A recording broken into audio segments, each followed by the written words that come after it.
It's not biased. As long as you're able to describe what the criteria is, then it's going to evaluate the same person the same way versus saying that, hey, JC is going to evaluate Mary one way and then Ardis a different way.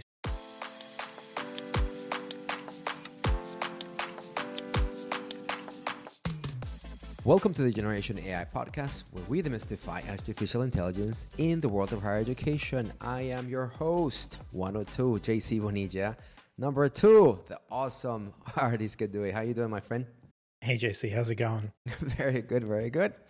Spring's in the air. Tons of rain here in New York. What's happening in your neck of the woods, my friend? It's been raining here as well. We're okay right now. It's nice and sunny, so it's all good. Oh. It's all good. Spring is in the air.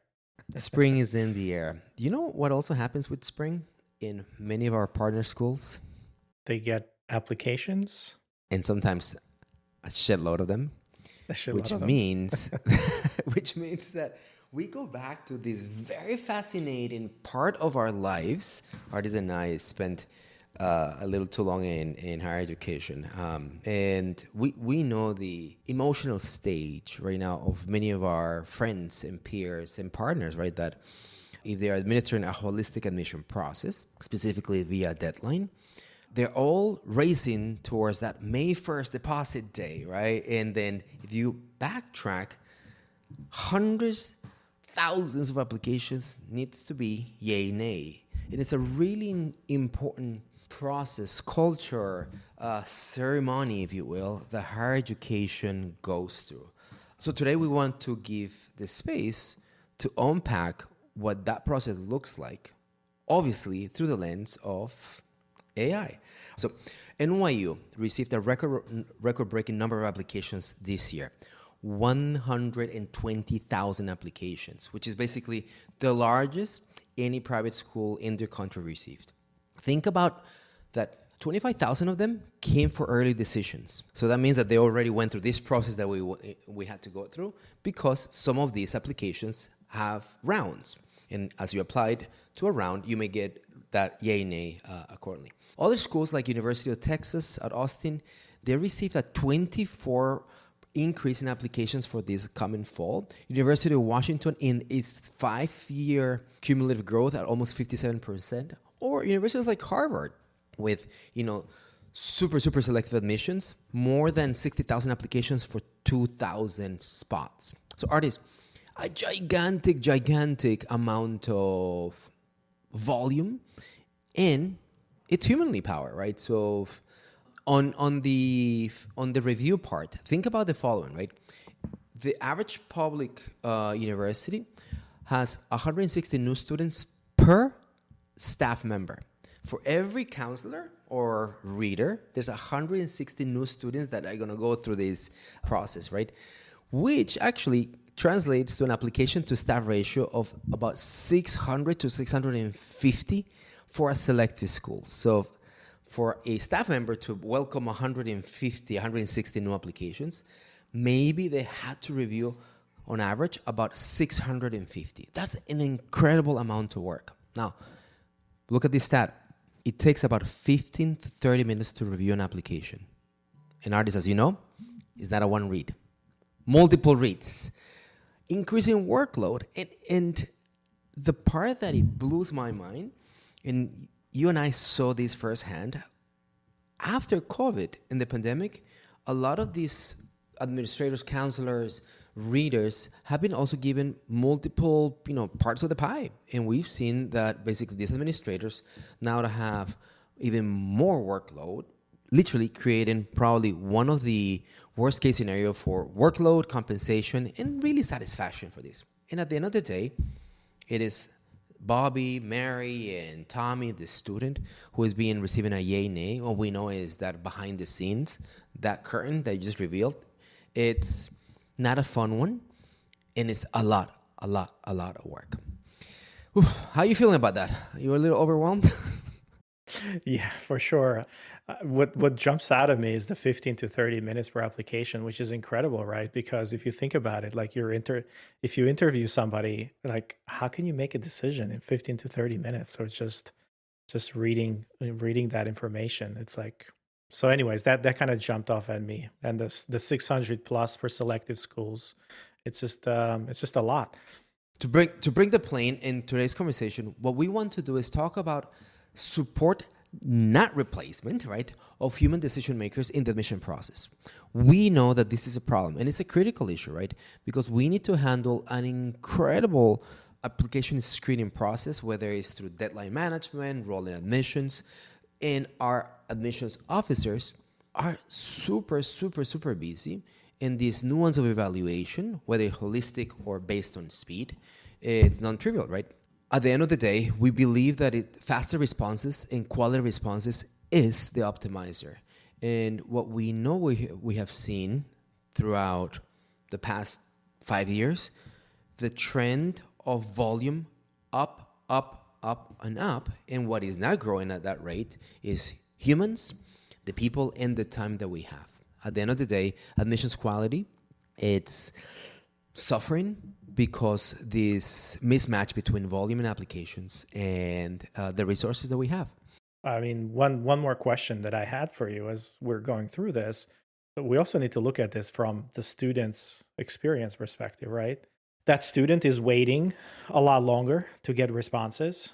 It might not be as important for highly selective schools because they have certain deadlines when they're putting this out, but for schools that are open enrollment, reviewing that application is super important. Going from 45 days to 24 hours or even 2 hours, it just unlocks so many of those opportunities, not just for that student, but also the school is able to actually increase their enrollment because, as we know, what we call about speed to lead and how fast, few schools that get into that student's inbox, or they give that aid package, or they admit them first. That's a strategy. Early decisioning is a strategy, and getting that decision a lot faster is really, really important. So I don't want us to lose track of that, because yes, we can look at this from the perspective of those highly selective schools, but everybody else is like, well, it's like that's a really nice problem that NYU has, right?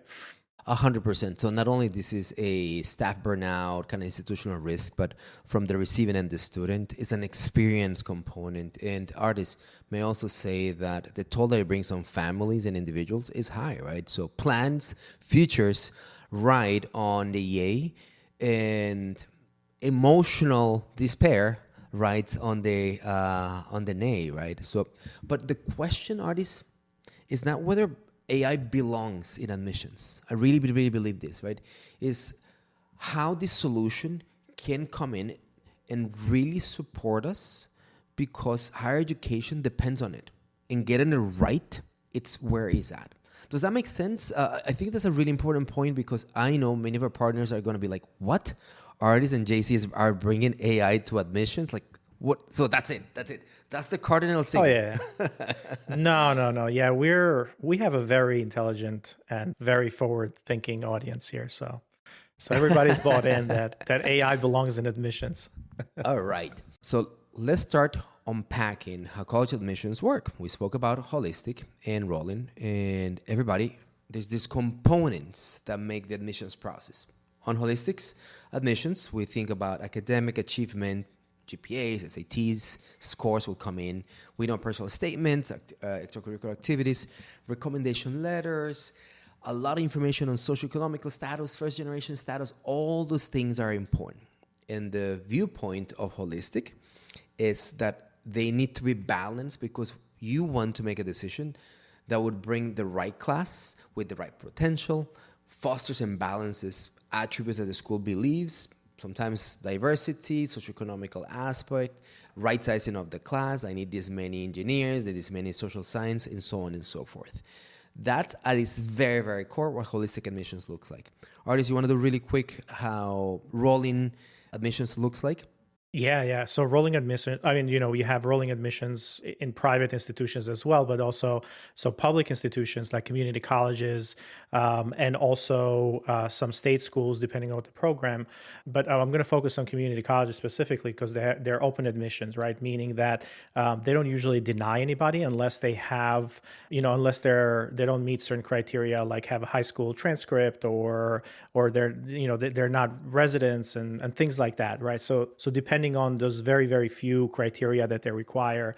And usually you register today or you apply today and they admit you, and then now you can be in classes tomorrow. So it's very, very fast, right? So that speed there is very important. So a little bit different from holistic admissions where you're looking at everything, whereas for open institutions, it's a matter of like, are you a resident? Are you able to kind of verify your prior academic credentials or history, like high school diploma and so on and so forth? So as we review how these two modalities, there's a big manual process embedded in both modalities. One basically brings the attention towards, is every read consistent, and are you doing consistency holistic? And or as you go through kind of rolling admissions, are you able to process as fast as you can so you can then bring that student into the process that you need, right? Ultimately, it's the context is important, right? And what we know is scaling these two aspects, whether it's subjectivity, objectivity, and speed. It's one of the things that we know is in front of us. So here comes the angle of AI artists, right? There's a really important AI advantage that it brings the consistency and the fairness in the evaluation because it's uniform, it's standardized across an entire application. Let's stop there for a little bit, right, artists? Consistency and fairness and uniform. Why can't I say that about AI? Like, where does your head go to when I say consistency and fairness? Yeah, look, so humans are very biased, right? And when you think about AI versus a human and how biased an AI is versus a human, like we're the definition, the walking definition of bias, right?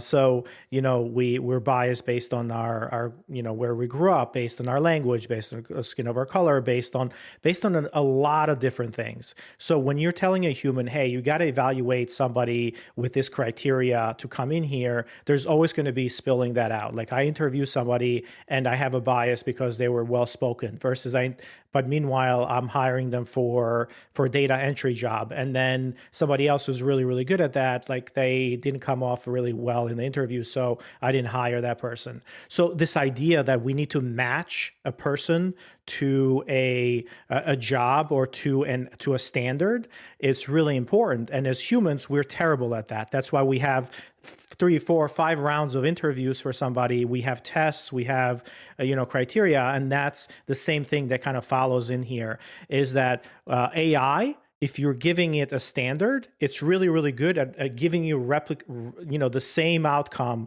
a very replicable outcome based on that particular standard and criteria that you provided. So it's not biased. As long as you're able to describe what the criteria is in very detail, then it's going to evaluate the same person the same way versus saying that, hey, JC is going to evaluate Mary one way and then Ardis a different way. So that's kind of what we mean by AI is consistent and fair. It doesn't mean that the standards are fair. It just means that it's going to be consistent over and over and over again, which leads to fairness if you have baked that into your criteria. I think 10 years ago, last time I did this, administering admissibility for a highly selective and niche program, at COSP. Ardis, you and I worked there. And I remember doing what is called a calibration meeting. So we only admitted 2 people, each of us, and we all basically go through the case. There's 7 people in the admissions committee, and would all of us reach the same conclusion, right? And it was just fascinating, right? Because as much as we tried to be unhuman and achieve a standardized criterion so that Ardis would have been admitted by JC and by Peter and John and whatnot, as opposed to I admitted you and rejected you and those type of things. Those calibration meetings were really, really interesting, inefficient, by the way. And then what happened, Ardis, is that the calibration started working 1 day, 2 days, 3 days. By the 4th day, second week, that fatigue came in, and the speed to just get, oh my gosh, I haven't done my 55 reviews that I need to do, and they need to have decisions tomorrow. So you go through a whole different shortcut. And then the good intentions, I guess that's my point. The good intentions that we had to remove all these subjectivity just kind of go down the drain because the pragmatism of I need to get this done was always creeping up. Now, speaking of pragmatism, the second advantage is just the efficiency gains that, very simple, we have in document processing and evaluation speed. OCR and NLP, we're going to have a whole section on that. We just need to know that AI is the best, right, at looking at documents, digitizing them, ones and zeros, and basically running workflow on them. The best in terms of speed, right? Ardis, and I'd love for you to riff a bit on what I call the most interesting nuanced aspect of AI. That deeper, it can run qualitative aspects through advanced techniques like NLP that allows you to basically read an essay or things at scale through sentiment, through thematic lenses, and connect the dots and patterns that we humans sometimes don't even can connect, because I can do it in 1 and 2, but when I'm doing 1,000, I lost the trend. So the deeper aspect and the qualitative at scale that AI provides. Can you give us some examples and maybe what is happening today in AI for admissions? So where are you at with this? Yeah, so I want to kind of talk about the AI specifically around these two workflows, right? One of them is document processing or OCR. We call it OCR or data extraction, so to speak. And large language models have been really, really good about kind of processing data, but also the OCR part wasn't available until some of the multimodal models came around. And maybe this is a few months ago, maybe 6 months ago. And today we actually have some very capable models that was just released. One of them was the Gemini 2.0 models that essentially do OCR really, really, really well, right? Before you had specialized services or specialized companies that build their own models on OCR to extract data. Well, today, these large language models, like at least the frontier ones, are able to extract that data in a very, very accurate way and provide it to you in a structured way. So then when you look at kind of data extraction, you can run workflow on that. Large language models, multimodal, really great at that. The second one that you mentioned, like the ability for kind of the evaluation of essays and documents like that, and how well they can reason, now factors into this component as well, right? So the deeper insights is a little bit more possible today because we now have reasoning models that can say, okay, I'm going to evaluate this one on this criteria, or I'm going to look at it as part of this, and then I'm going to provide scoring capabilities or reason through why that's the same way it is. And when we go into kind of where we are today, unfortunately, AI admissions in the market and what's available today, we have not come in, and there's no product yet that does this really, really well or puts all these pieces together with the latest technology. Because the technology is just available today around like I said, the OCR, large language model, reasoning models. So where we are in terms of the technology is that in the past, we've had OCR technology that scans transcripts, and it's a whole separate product that essentially does that. And you had to plug that into your admissions process. So you had to pack into your SIS. So you're bringing transcripts into Banner or whatever, you're scanning them, but still a person has to review them. Another way that some schools are using this is as they're loading data into their CRM, they're able to kind of extract some of that information by writing a prompt and provide some summarizations on that text or that document that's happening there. So that's as far as I believe we are today with AI in admissions, is both on just looking at data and data extraction from documents. We have not moved into the next phase, which is the reasoning or the human aspect of it or the evaluation part of it. Maybe some essays. I've seen just a couple of use cases where folks are using that with essays, but I haven't seen really any solutions that's baked into kind of the workflows that the schools are using, but they're probably special build pieces around that. So Ardis, the underlying techniques in language models and AI is this idea of information retrieval. And very, very, very, very quick, a little old school vibes.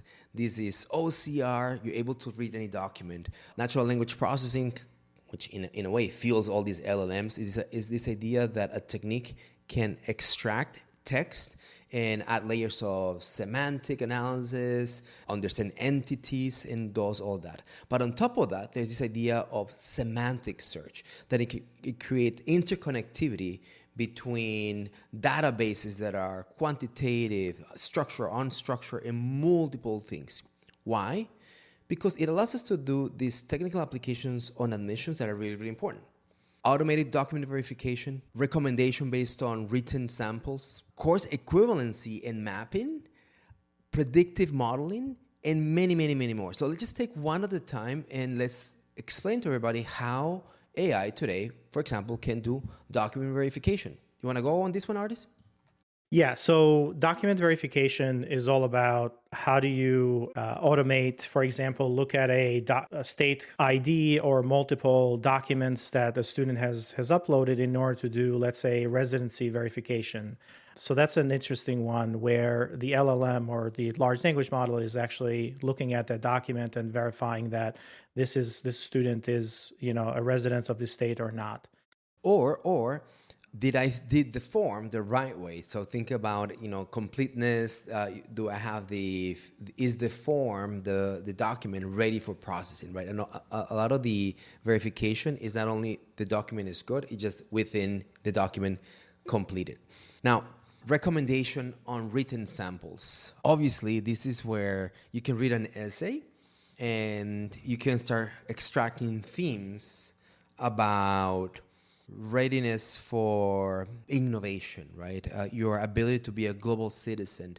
Whatever themes the school goes for, I think that's a really interesting use case where you can have essays or written samples evaluated. Yeah, I mean, that's a summarization problem right there. Like the large language models have been used now for summarization since the beginning. You provided a large email and say, summarize this into one bullet point or two bullet points. Here's a PDF document, give me a summary. Here's a paper, give me a summary of that paper. The same thing goes here. Here's an essay, just summarize this for me and tell me if the student touched on this point, right? So that's a summarization problem around AI right now. Yes. Ardis, you got to talk more about this one because I know you're passionate about it. You bring it up in constant product meetings. But one of the things that AI can do magically is course equivalency or curriculum mapping, which I know it's a big point for many of us. Say more about what's in your head when you bring that up as AI solving these important problems on schools. Yeah, so a lot of work is put towards transcript evaluations, and that goes towards a transfer credit. When a student comes into your institution, you want to look at their transcripts and you want to evaluate and say, okay, if I'm going to give you credit for certain courses that you did somewhere else, or maybe in high school for AP classes and so on and so forth, I need to understand what is the equivalency of this course to a course database that we already have. So you took, math gymnastics, and it was called math gymnastics, but it was actually algebra 1, right? And then we have it coded as algebra 1 on our side. Now, to a human, that they don't know if those are the same things, right? But, if you look at the description of what that course is, or maybe underneath, the AI can actually put those two pieces together and say, oh, no, they're actually equivalent because here's some of the things that are covered in each one of them. So this is a process, course equivalency or transcript evaluation or curriculum mapping, so to speak. It's something that schools hire faculty members to do. Like they give them a transcript and then they say, okay, can you please map these courses to our curriculum, or here is a course or a syllabus that a student took a course in. Can you see if this is the equivalent? Does it meet the academic standards, or does it meet the outcomes for them, a syllabus from one of our courses? Super important in order to bridge and map credits from one institution to another institution for transfer, for first-year students coming from college. And also, it's very, very important for kind of placement as well in institutions. So if you're coming in and you took certain levels of math, they need to understand that they're going to put you in a math level that is, kind of matches your credits or the math that you did before, and they're putting you in for success. So super important. It's probably one of the most important things and one of the highest value right now that institutions see from a AI perspective is transcript evaluation, course, curriculum mapping, outcome-based, evaluations based on that student. In artists, as you mentioned at the top, right? Let's make sure that we keep the eye and the perspective of the student through this conversation. Artists, there's a lot of techniques that come from the prior generation of AI and machine learning that we know, and that's also something that fuels, and it can be nicely connected. We're speaking about predictive modeling, all this likelihood to registered, how the financial aid component in the offers that he brings. I think that ecosystem, we're not saying it's destroyed. It just basically, it's nicely enhancing all this nuance that we have in this information. So through a lens of information retrieval and AI, what we know is that there's this chaos of unstructured data, and bringing the clarity and revolutionizing it for speed and efficiency. It's really the exciting thing. When we prepare for this, you had a very, very important and simple point. We must land the idea that admissions is a rubric. And the beautiful thing about that is that if we accept the idea that it's a rubric, we can come to generalizing many things look like an admission. So let's start with this idea that admissions looks like, walks like, and smells like a rubric. Ardis, can you say more about that?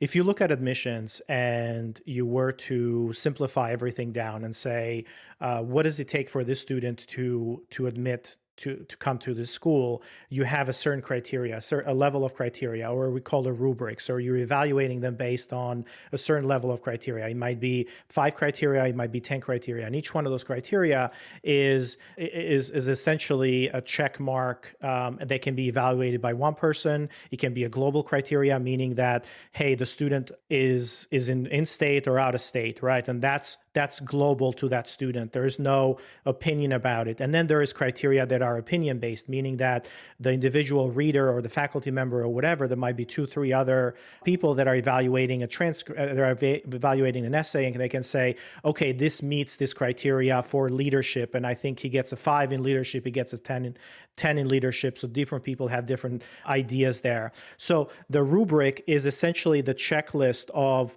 what are we evaluating this student on? We're evaluating him on grades, or we're evaluating him on academics, we're evaluating him in leadership, or we're evaluating him in state, out of state. So anything can be transformed into a criteria.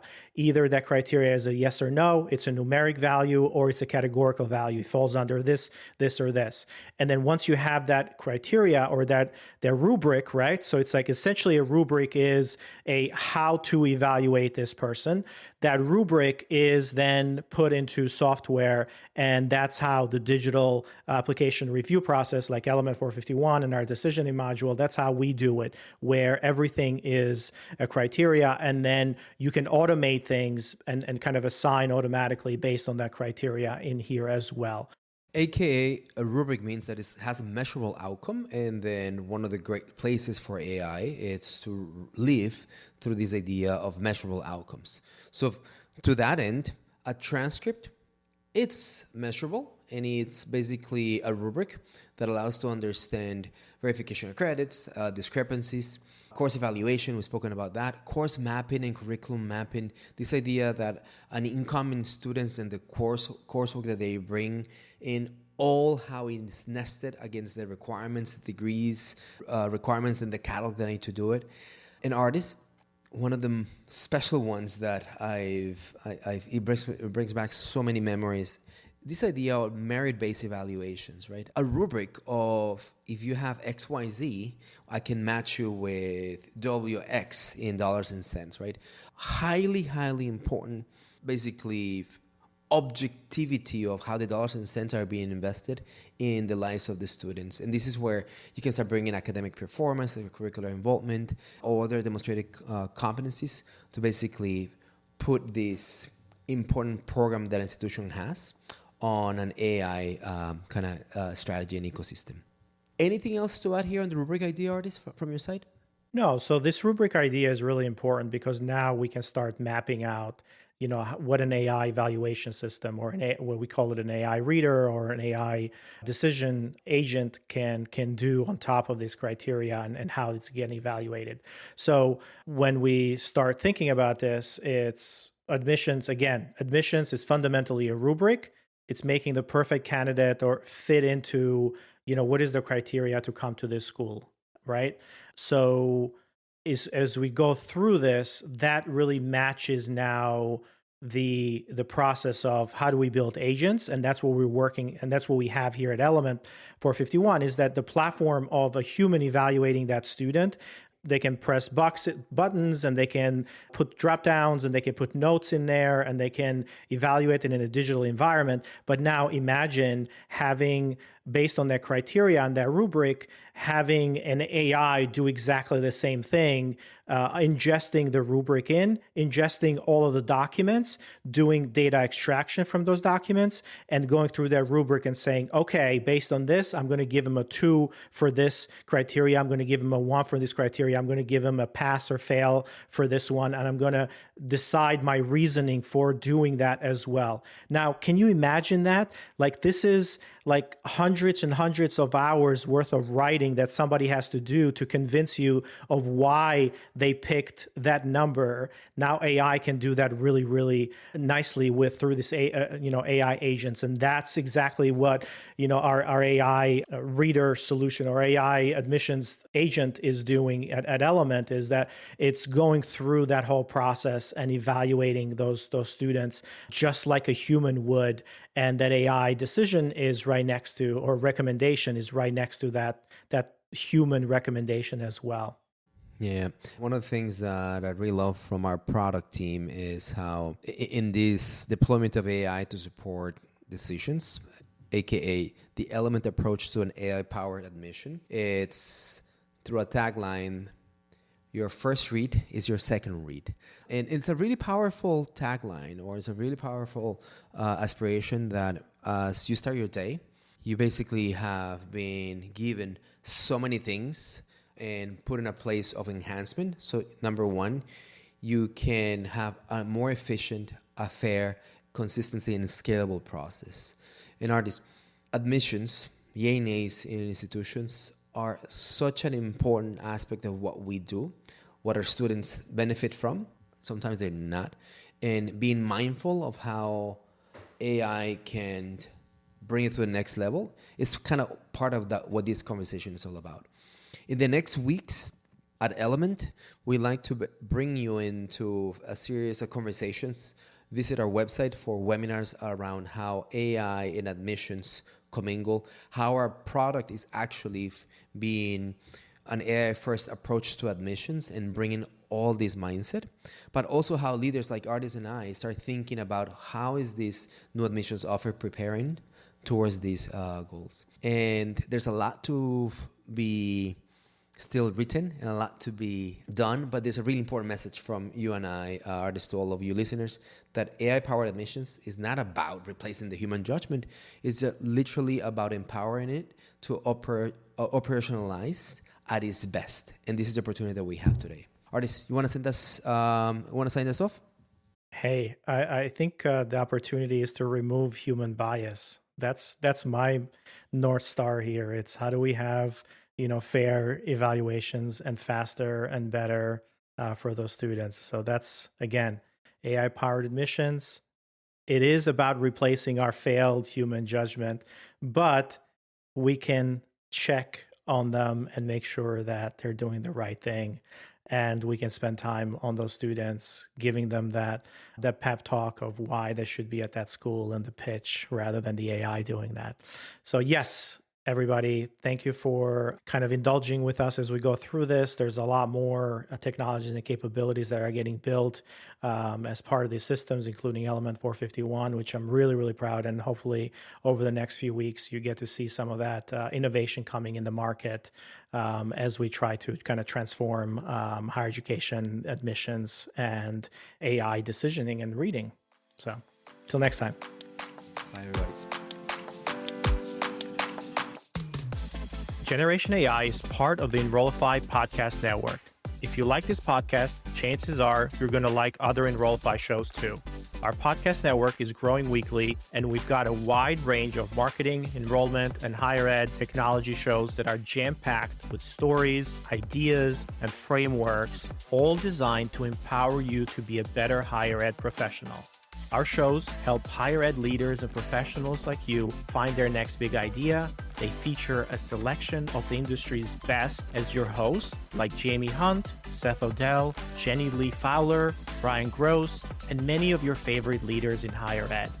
Enrollify is made possible by Element 451, the next generation AI student engagement platform that's helping institutions all over the country create meaningful, personalized, and engaging connections with their prospects and students. Learn more at element451.com.